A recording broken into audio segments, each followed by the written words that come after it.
ready. GMA Weather, serbisyong totoo ng GMA News. Nasa may Eastern Mindanao na ang low pressure area na binabantayan ng Pag-asa. Namatan nito 600 kilometers east ng Northern Mindanao. At sa ngayon, mababa ang tsansa nitong maging bagyo ayon sa ahensya. Bukas ang bagat pa rin ang patuloy na magdadala ng ulan sa Luzon, partikular sa buong kanlurang bahagi nito base sa datos ng The Weather Company. Sa Metro Manila, mataas pa rin ang tsansa ng ulan sa maghapon pero mahinang ulan lang ang inaasahan. Hanggang katamtamang ulan ang asahan sa Kalakang Visayas, lalo na sa silangang bahagi.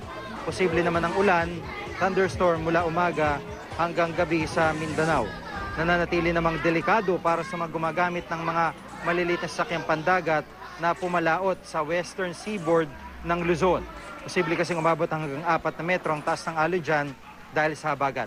At yan po latest mula sa GMA Weather. Magplano para sigurado, I am ready, serbisyong totoo ng GMA News.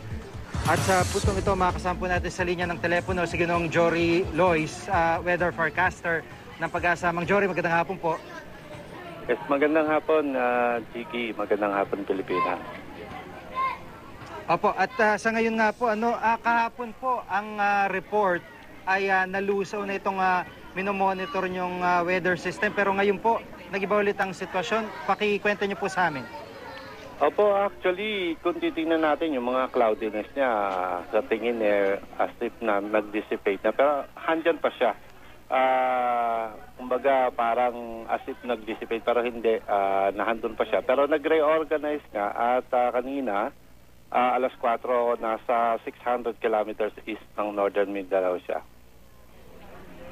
Opo, yung posibilidad doon na matuloy na talaga ito bilang isang bagyo, ano po ang analysis niyo po sa mga data na nakakala po ninyo?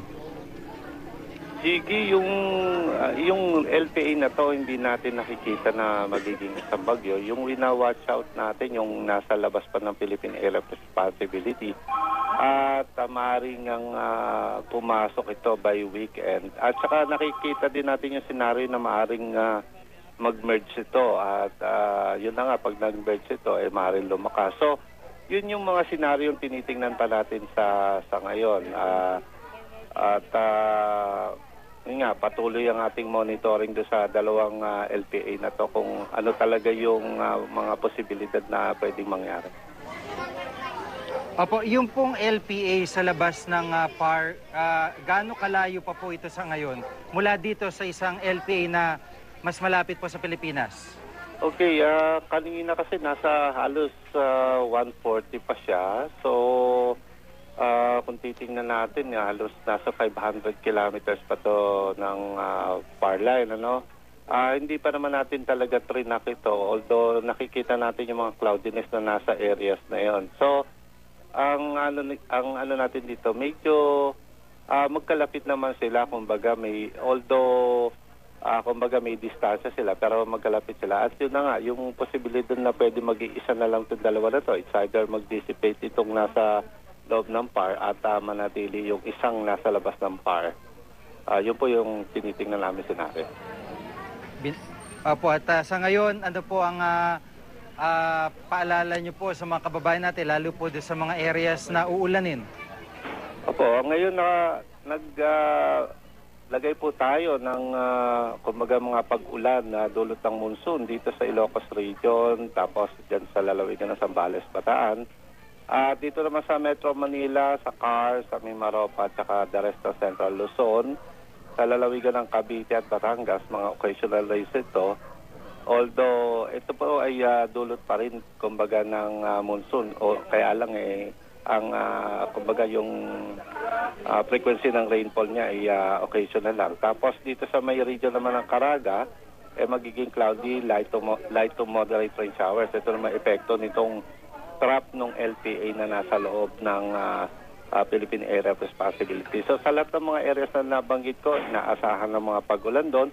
Kaya po pinapag-ingat natin ating mga kababayan dahil medyo basahan na po yung lupa, lalo na dun sa mga bulubunduking lugar na yun na nga, nagkakaroon na po na unti-unti ng mga landslide sa ibang area. So ingat na lang po sa ating mga kababayan at kung alam po natin delikado na yung lugar nila, mag-evacuate na lang po muna para po sa kanilang kaligtasan.